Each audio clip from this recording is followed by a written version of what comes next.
All right, it is district breakdown time. We are trying to break down 26A with John Poorman from the Houston Chronicle. Last week we talked about a 9-team district. This one's only 7, so that gives coaches a little bit harder time of getting their non-district schedule together because they got 4 of them to find. But it's an interesting district. You got the A-Leaf schools that have kind of, besides Taylor a couple of years ago, kind of struggled to get in the playoffs. Straight Jesuits kind of, been hovering around that fourth playoff spot in their district. But then you have Fulshire and Foster moving up. Obviously, Fulshire's on the rise as far as football goes. Foster, ever since Sean McDowell moved on, was kind of struggling a little bit, and George Rant. So I'm interested to see who you think might be a team that sticks their head out there and is the cream of the crop.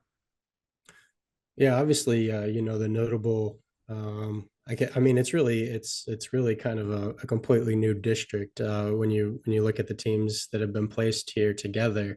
Obviously, Fulshire and Foster are moving up from Class 5A. Fulshire, I think when you look top to bottom throughout this district, even though they're moving up from Class 5A, they're going to have really high expectations and they perhaps might even be the favorite to win this district. But that's just based on what they've done in 5A and the success that they've had.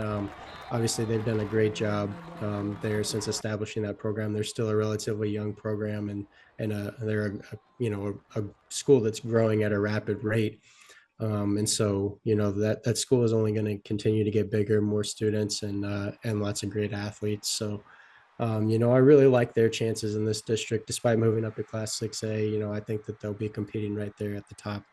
As far as the Leaf schools, it's interesting because they've kind of been in the shadow of Shadow Creek, Nice. pun intended there. And then the Pearland schools, Dawson and Pearland High School. So I mean, they get away from those district or from those opponents there that have kind of been ruling the roost over there.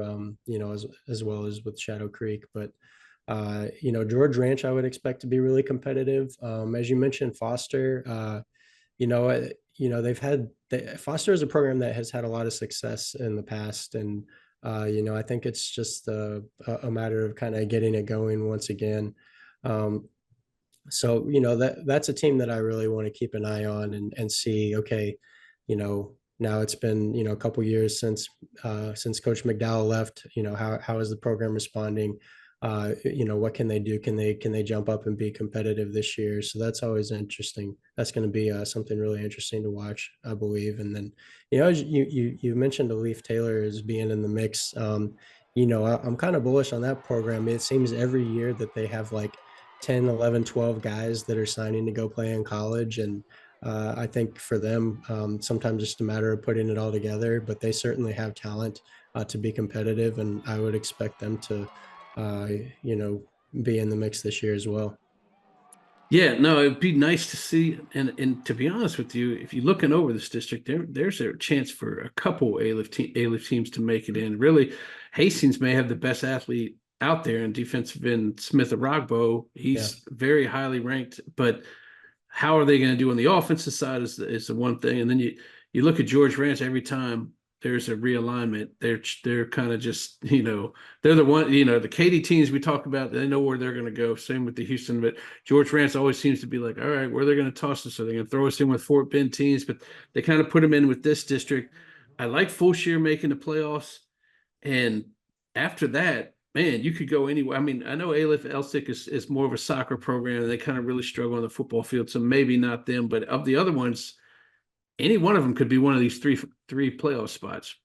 Yeah, absolutely. I would expect expect this to kind of be a district where not a lot of people really know for sure what's going to happen. A lot of these programs are kind of have been on kind of the same level in recent years, and so it's just a matter of these playoff spots are up for grabs. Which ones can step up and deliver in some of these district games down the stretch.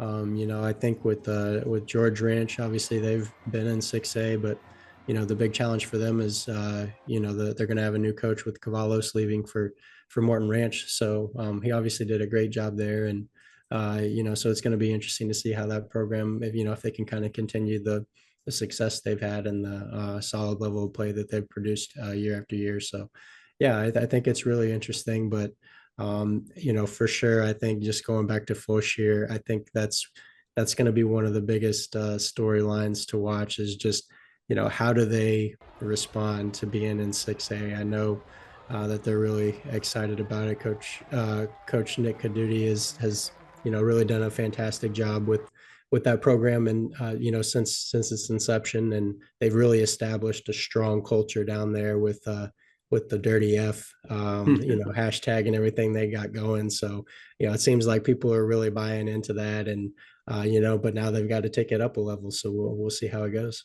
Yeah, they're a fun offensive squad, and if they do kind of like what maybe we're hinting at to be maybe finish as district champs, then they will get, or even second, they would get a really quality Katy team in the second round, and Yeah. that should be very interesting to see how that thing plays out.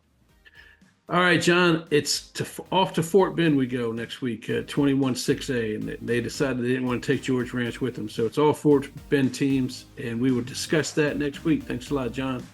Sounds good.